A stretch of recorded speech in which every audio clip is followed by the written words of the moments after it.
Diane Keaton spent her final months out of the public eye. The Annie Hall actress is in California. A family spokesperson confirmed to People October 11th she was 79. So, even when I was young, I was way into fashion. That was the beginning of my response to wearing whatever the hell I liked. They say Hollywood hides its darkest truths behind a smile, and Diane Keaton's final message might be proof of exactly that.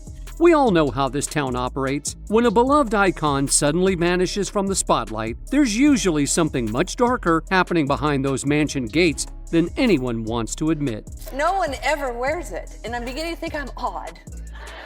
Do you think? You're beginning to think that? On October 11, 2025, the entertainment world lost one of its most enigmatic stars when Diane Keaton was found unresponsive in her California home at the age of 79.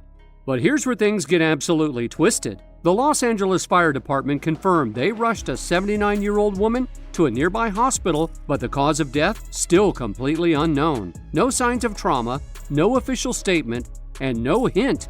The actress Diane Keaton has died at the age of 79. This is being reported by People magazine.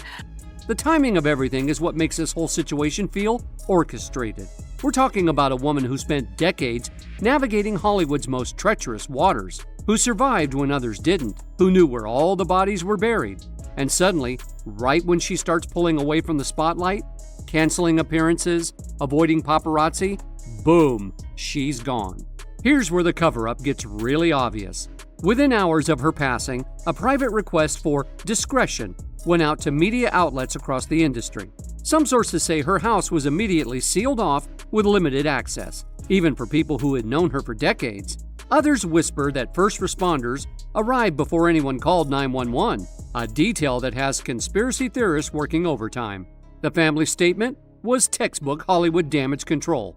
Brief, emotionless, and tightly controlled of what really happened inside that Brentwood mansion. Just deafening silence.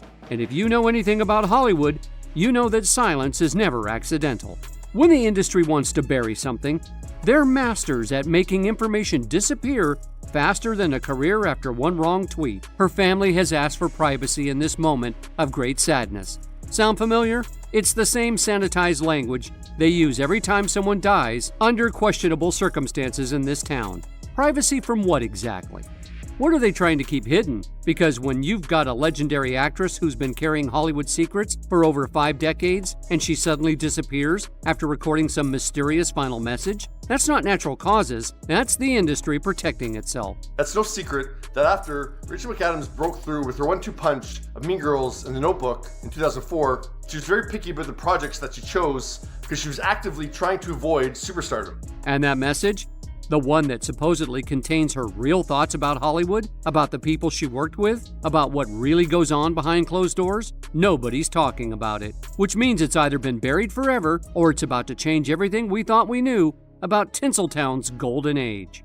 The real red flags started appearing months before anyone suspected anything was wrong. You see, in Hollywood, when a major star starts pulling back from the spotlight, there's always a calculated reason behind it. And Diane's behavior in those final months, it was textbook damage control preparation. Industry insiders who've seen this pattern before started noticing the subtle withdrawals first. Canceled appearances that were explained away as scheduling conflicts.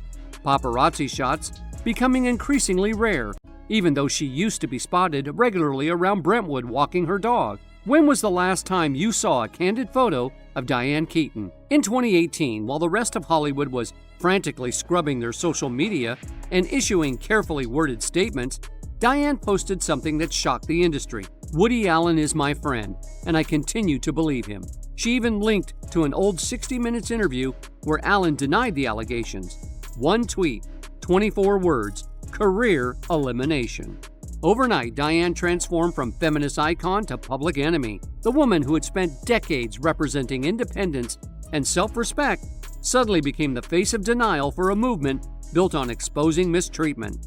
Reddit threads exploded with thousands of comments calling her tone-deaf, out of touch, and even complicit. Former fans who had grown up idolizing her felt personally betrayed. Here's what most people don't understand about Hollywood's revenge system. They don't destroy you publicly. They do it quietly, behind closed doors, where no one can prove anything. Industry sources claim that after Diane's tweet, certain doors just stopped opening for her. Projects she might have been considered for suddenly went to other actresses.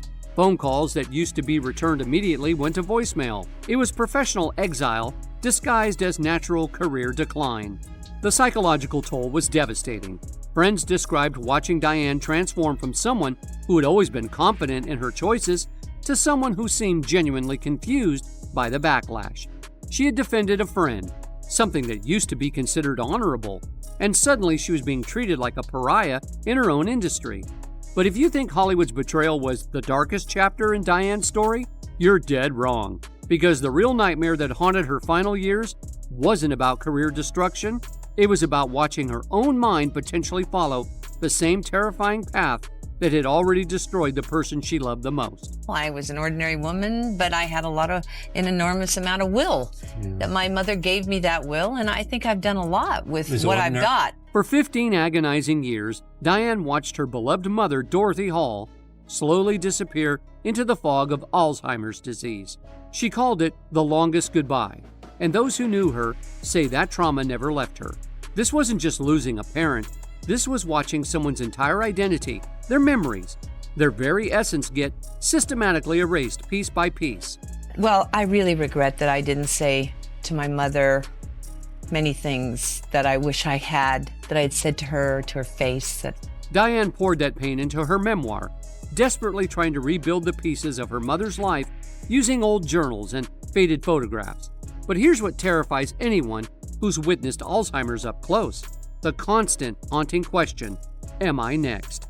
In those final months, whispers started circulating through Hollywood's inner circles. People who had worked with Diane for decades began noticing things. Forgetfulness during conversations, canceled appearances explained away as scheduling conflicts, a general retreat from public life she had always embraced, the kind of subtle warning signs that family members of Alzheimer's patients learned to recognize with chilling clarity.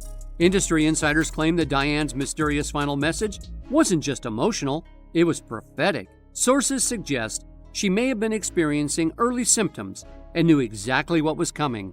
Imagine the terror of feeling your own mind starting to slip, knowing you're following the same path that had already claimed your mother. This explains everything about her behavior in those final months. The sudden home sale wasn't about downsizing, it was about putting her affairs in order while she still could. The withdrawal from public life wasn't about being tired, it was about protecting her dignity before the inevitable decline became visible to the world. But one thing is certain, her story exposes the brutal reality behind Tinseltown's glittering facade. What other secrets are our beloved stars taking to their graves?